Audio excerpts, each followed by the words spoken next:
noches o lo que corresponda según la hora en la que están viendo este video.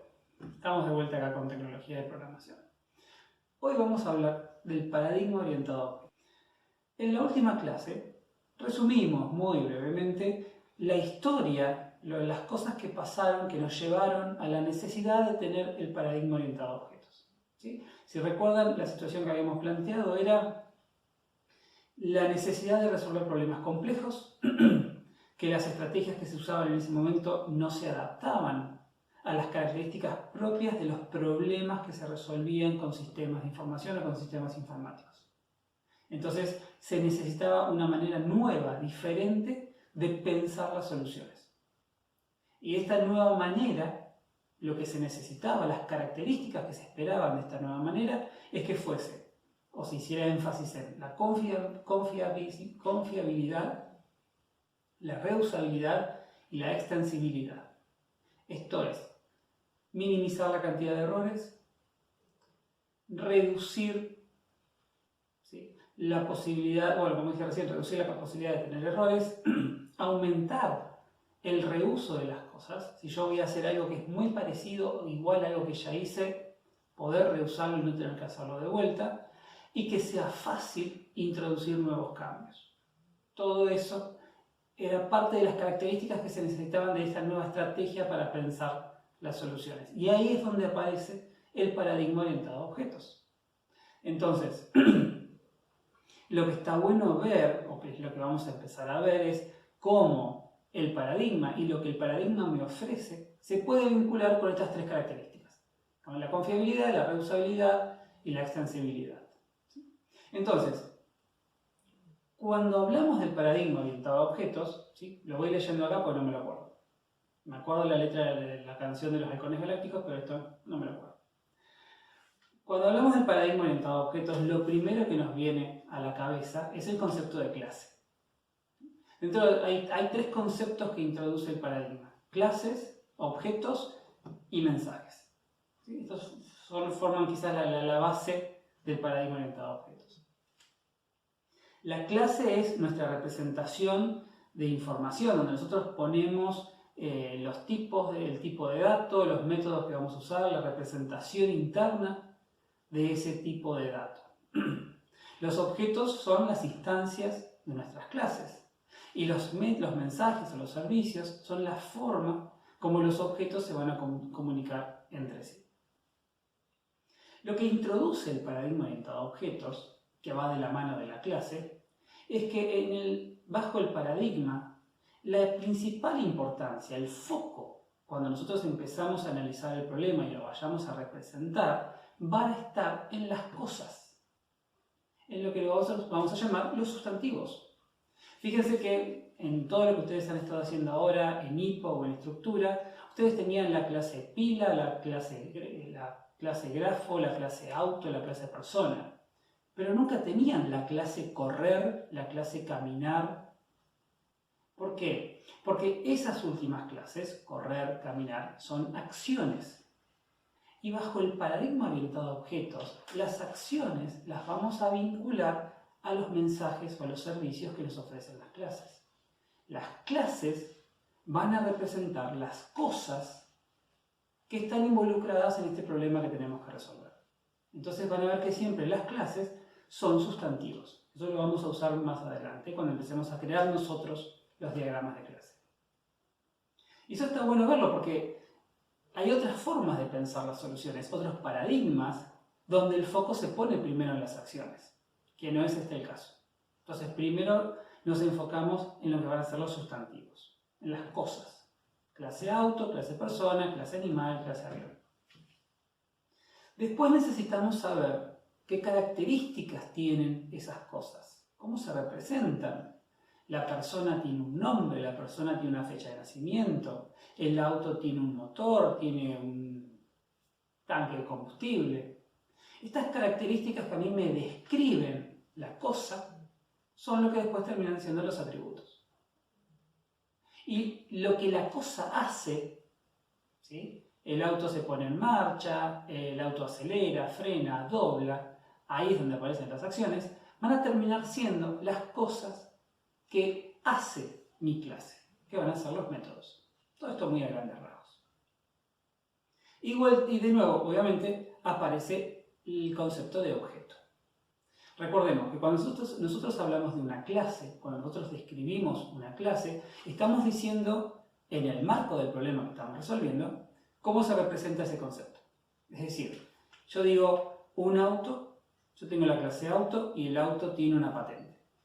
Ahí lo que estoy diciendo, cuando yo defino esa clase, es, en el marco del problema que yo estoy representando, cuando yo hablo de un auto, estoy hablando de una patente. Y eso es muy importante tenerlo en cuenta, porque dependiendo del problema, el mismo concepto puede tener distintas representaciones. Por ejemplo, pensemos en la clase rueda.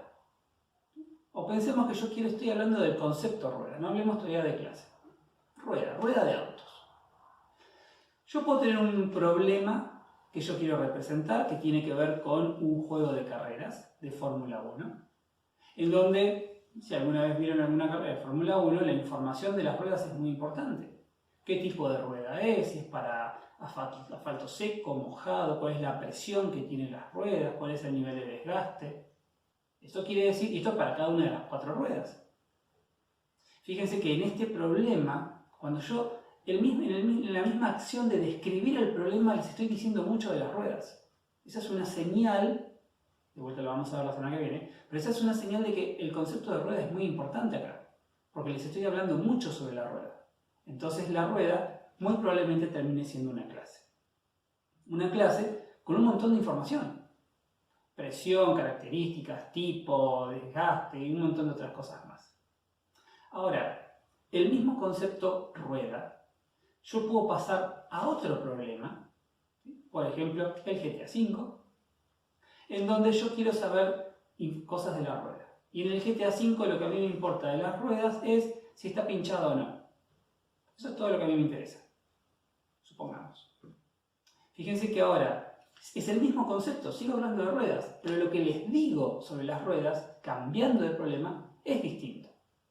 Entonces, ahora uno tiene que empezar a pensar sobre si la rueda sigue siendo una clase o no. Porque lo único que necesita saber es si la rueda está pinchada o no. Es decir, solamente necesito saber cuántas ruedas tiene cada vehículo, hay algunos que tienen más de 4 ruedas, y esas 4 ruedas cómo están, pinchadas o no están pinchadas. Y yo podría pasar a otro problema diferente, donde también está el concepto de rueda, pero que no se usa para nada. Yo puedo hablar de un jueguito de carreras muy sencillo, donde sí, los autos tienen ruedas, pero las ruedas no se pinchan, no se gastan. Es más, las ruedas son solamente un dibujito en la pantalla. Es el mismo concepto, pero lo que yo les digo sobre ese concepto cambia. Entonces, al cambiar lo que yo digo, cambia cómo yo voy a representar ese concepto. Al punto tal que podría llegar a ser el caso de donde directamente decido que ese concepto no se representa, como es el caso de este último juego. Todo eso tiene que ver con la estrategia que nos presenta a nosotros el paradigma orientado a objetos para pensar las soluciones, enfocándonos primero en los conceptos, en las cosas, en los sustantivos. Ahora, de vuelta, cuando yo hablo de clases, estoy diciendo, así van a ser todos este concepto dentro de mi problema. Pero no estoy hablando de una instancia, es la clase representa cómo son todas las instancias. El objeto, que es la instancia de la clase, es el individuo. ¿Está bien? Entonces, yo tengo la clase rueda para el juego de Fórmula 1 con un montón de información. Si yo tengo una instancia de la clase rueda, entonces esta instancia que yo tengo acá es una rueda específica. Y si es una rueda específica, tiene que tener qué tipo de rueda es, cuál es su presión, cuál es su nivel de desgaste. Porque es una instancia, es una rueda, es lo que yo estoy viendo ahí enfrente mío en el auto. Ahí está el rol del objeto.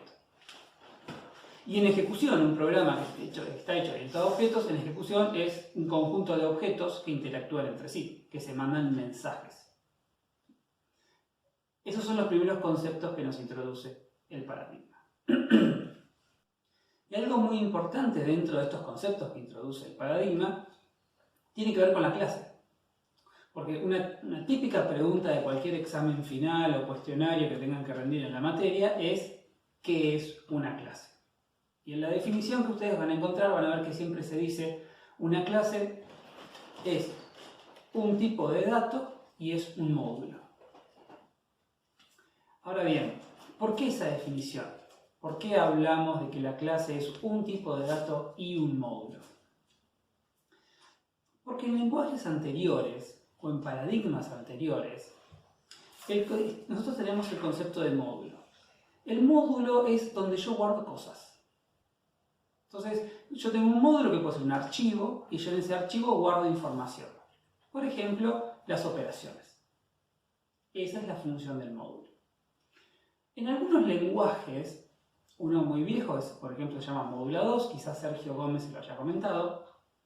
En Modula 2 yo tenía el concepto de módulo, ¿sí? Que se llamaba una unidad, y dentro de esa unidad, dentro de ese módulo, yo podía definir muchos tipos. Fíjense que en este caso, en lo que era Modula 2, el concepto de módulo y tipo estaban separados. Yo puedo tener un módulo que adentro tiene un tipo, o podía tener un módulo que adentro tenía 5 tipos. Eso pasaba en ese caso. Eso no pasa con el paradigma. En el paradigma, las reglas que se establecieron fueron: se define un módulo es un tipo. Y ahí aparece el concepto de clase. Cuando yo digo que tengo la clase persona, yo estoy diciendo dos cosas. Estoy diciendo que si tengo la clase persona, tengo un módulo que se llama persona. Es decir, tengo un contenedor de información que se llama persona. Y adentro de ese contenedor hay atributos y operaciones. Eso es una de las cosas que estoy diciendo. La segunda cosa que estoy diciendo es que si yo tengo la clase persona, tengo un tipo de dato persona. Entonces se unifican esas dos cosas que en otros lenguajes estaban separadas.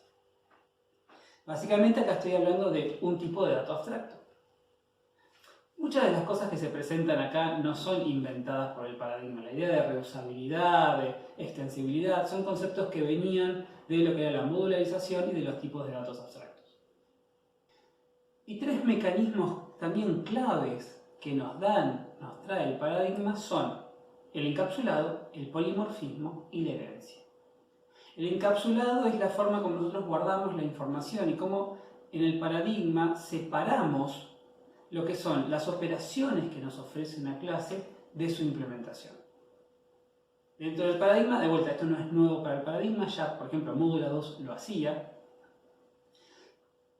Cuando nosotros trabajamos con una clase, a mí lo único que me importa saber de la clase es cuál es su interfaz, cuáles son los métodos que a mí me ofrece. No me interesa a mí conocer cómo están implementados.